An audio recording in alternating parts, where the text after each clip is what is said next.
Hello, everybody, and welcome to the Music Theory with Ableton class. This is Chunk 1. It's parallel to the book in Section 1. And today we're going to start by talking about rhythm. I think it's fair to say that rhythm is the underlying component to all music. All music has rhythm. All music moves forward in time. And at the end of the day, we really need to think about rhythm as a simple formula of musical events in time. Now, just because they're in time doesn't necessarily mean that they are in any kind of balanced time, which means rhythm can be very angular, very awkward. It doesn't have to be sort of repetitious and or patterned, but most music tends to move forward in a pattern. A rhythm has a structure, a really easily understood and identifiable structure, something you can tap along with and follow along with, which means that as music moves forward, the events tend to fall into very organized places in time. And what we're going to do here today is start with a tour of all of the different places where you can experience rhythm in Ableton. There are a lot of different places where you can go to get some rhythmic information, and there are a lot of different places where you will go to see and understand what's happening in your rhythm across the song. For those of you who have never seen Ableton before, and this is your first Ableton class, you'll pick up some really neat little components along the way. This class is obviously not meant to teach you how to use Ableton. This is about theory in Ableton. It should be that everyone in here has at least had some Ableton training, hopefully our 101, maybe even the 201 and 210 classes as well. Some of the information I'm going to go over you may already know, and within the stuff that you know, do me a favor and just try to pay attention anyway, because there might be little nuggets in there that you might have missed. Things that might make sense, and you might say, oh, okay, I get that. Now that explains a lot of other things. So we'll see how it goes, and let's just get started. So the first thing we really need to understand about rhythm is the pacing. Now, there are three areas of rhythm, technical, foundational elements of rhythm that come together to create the overall feel of the rhythm. And those three things are the tempo, the meter, and then the actual performance or the pattern of the rhythmic parts. And that speaks to something else called time divisions, which we'll talk about in a moment. The thing that I want to start with first is this guy right here. Now, this is the click. Everyone knows what the click is, and everyone knows what the click sounds like. But there's actually a bunch of math going on underneath this that I do want to talk about. So if I turn on the click, and I have an empty clip here, and we know that in the tempo is 88. I'll explain what 88 is in just a second, but let's just say that we have 88. We have these two fours, which mean something, and then the click, and then an empty clip. And if I just hit play, you'll understand rhythm immediately.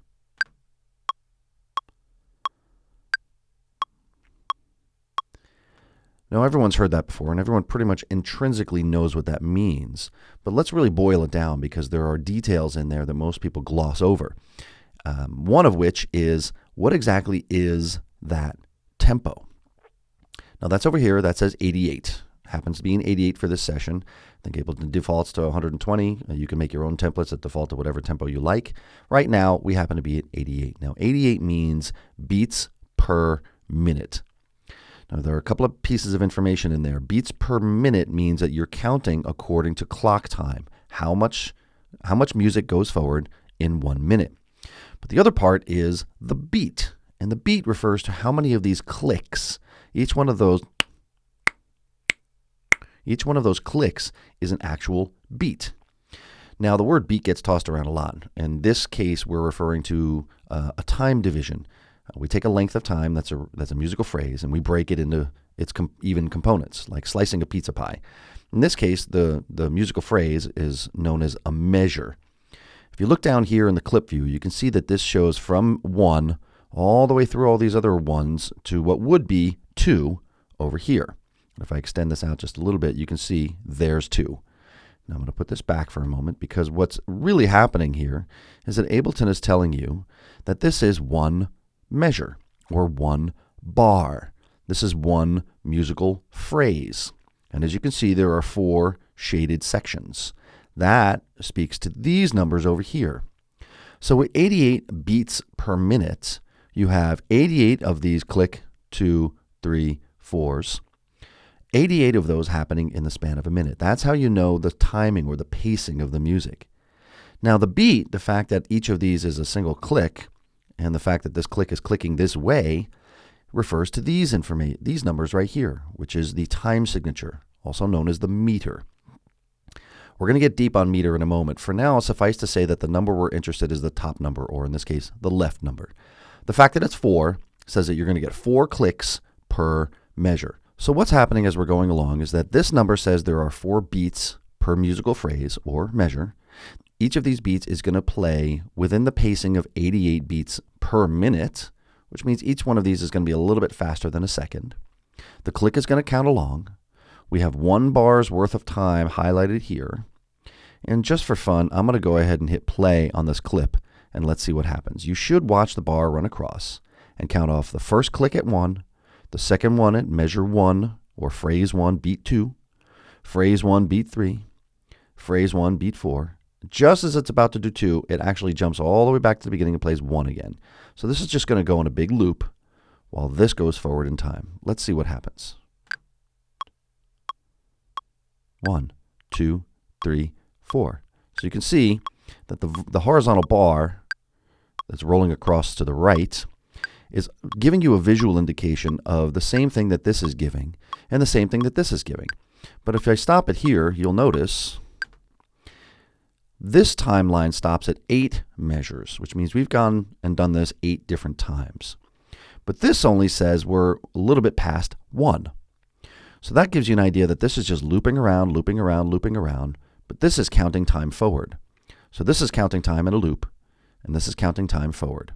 This is just ticking off beats at this pace.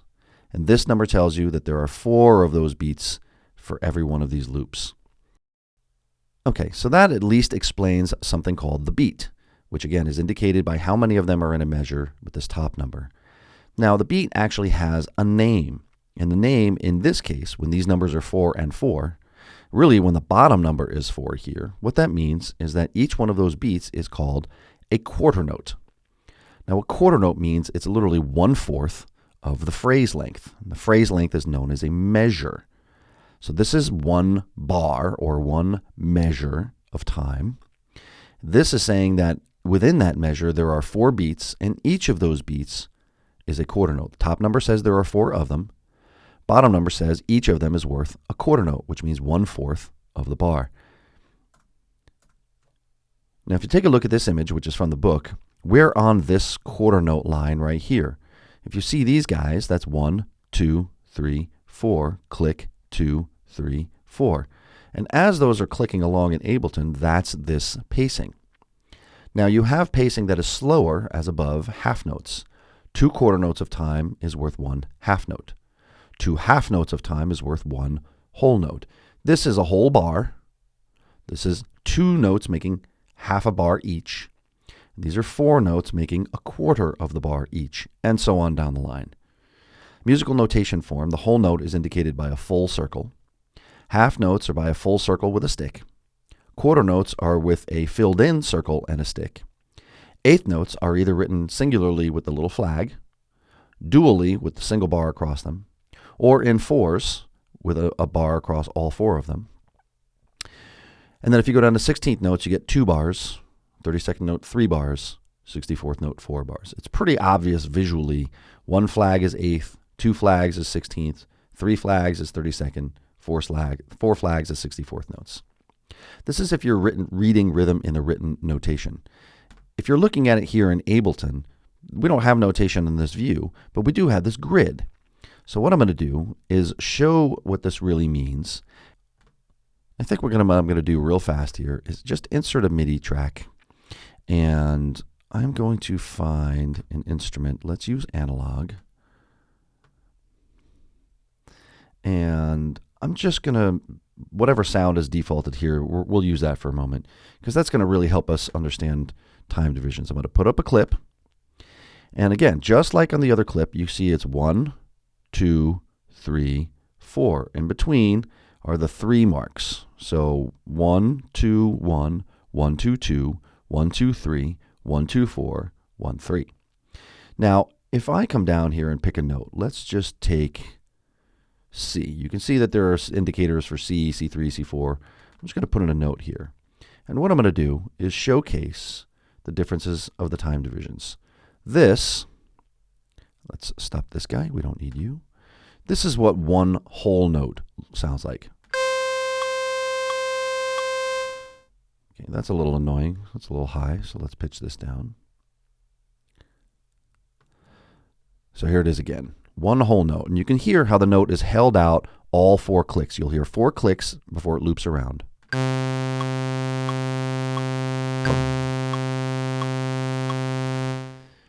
I'm going to move that lower just for fun. And what we're going to do is we're going to build up different time divisions as we go up the octave. Okay, that's a whole note. So we're going to go over here to the next C, and what we're going to do is build 2 half notes. So now you'll hear a whole note. Let me fold this down for a moment. A whole note and then 2 half notes, which is the same as a whole note and 2 half notes. It's pretty obvious. And if I go up to the next one, let's do quarter notes. Each of these is going to fill one of these shaded areas. Now, all of this information is in the book. I'm just kind of showing you what it looks like in Ableton. If I continue this process and go up to C4, these are eighth notes. And we'll just take that and duplicate them.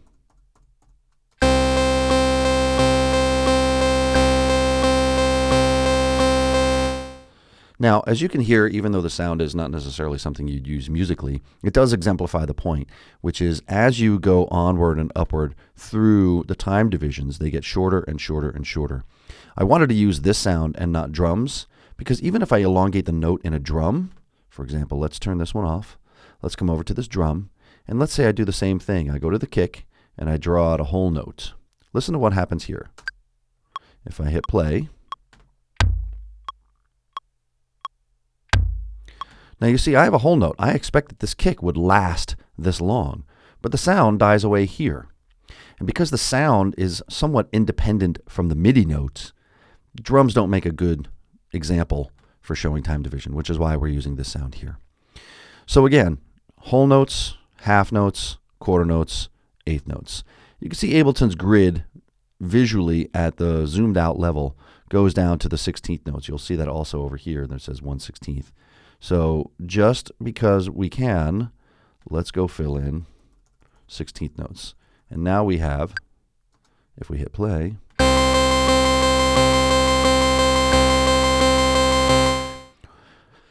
this is really important because when you build your drum patterns or your drum beats or your rhythms, no matter what the sound is, having some kind of representation between whole notes all the way down to 16th notes, this is the most common territory you're gonna fill with your drums. And the more time divisions you represent, the more active your drums sound and feel, and potentially the more interesting your drum pattern is.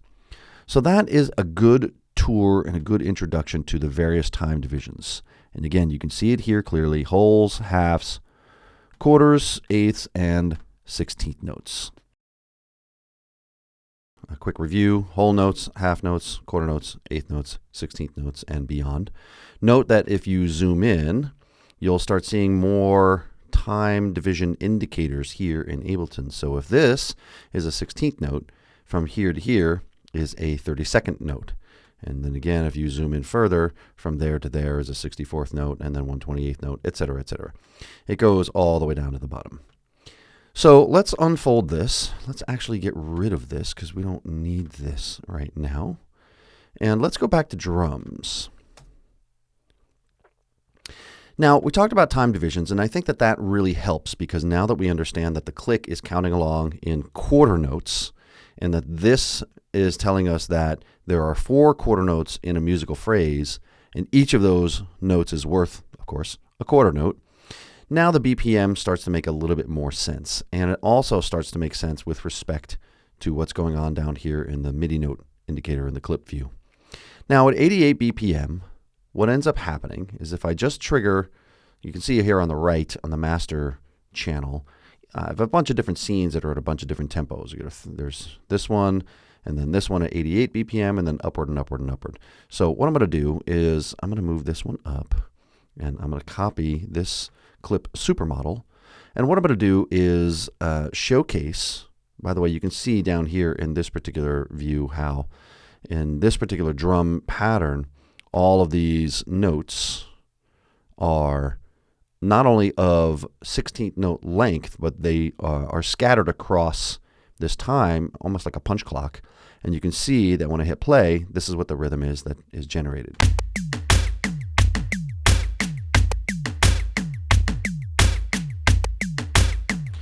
So when you're building rhythms and when you're starting to kind of build your own, I've got a clip here called Build Your Own.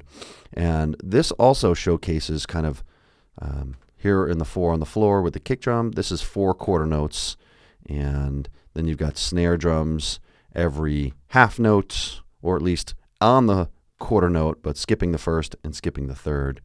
Claps playing with the snare, a closed hat going in 16th notes with this open hat on the third 16th note. Got a little accent low tom, and then rides here playing with the open hats.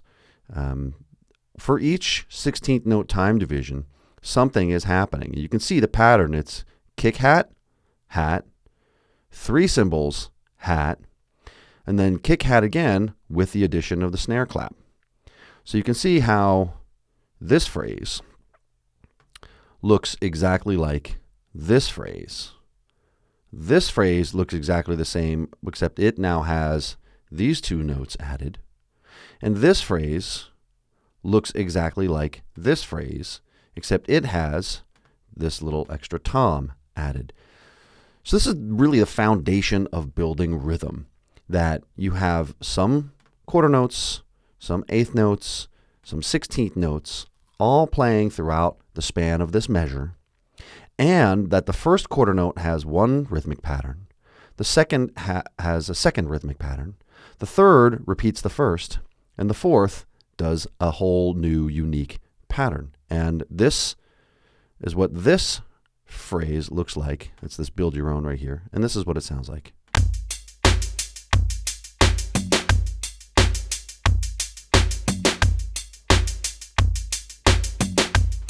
Now that is a pretty simple beat, a pretty simple groove, but it exemplifies the point that no matter what beat you build, either this one or the supermodel or any others, they're going to have representations of half notes, whole notes, quarter notes, eighths, and 16ths. And I'm going to argue that the vast majority of beats have a balance between quarters, eighths, and 16ths over all other time divisions. Now, that is the basic structure of all of the different time divisions. You'll see that these time divisions conspire to make a single 1-bar phrase.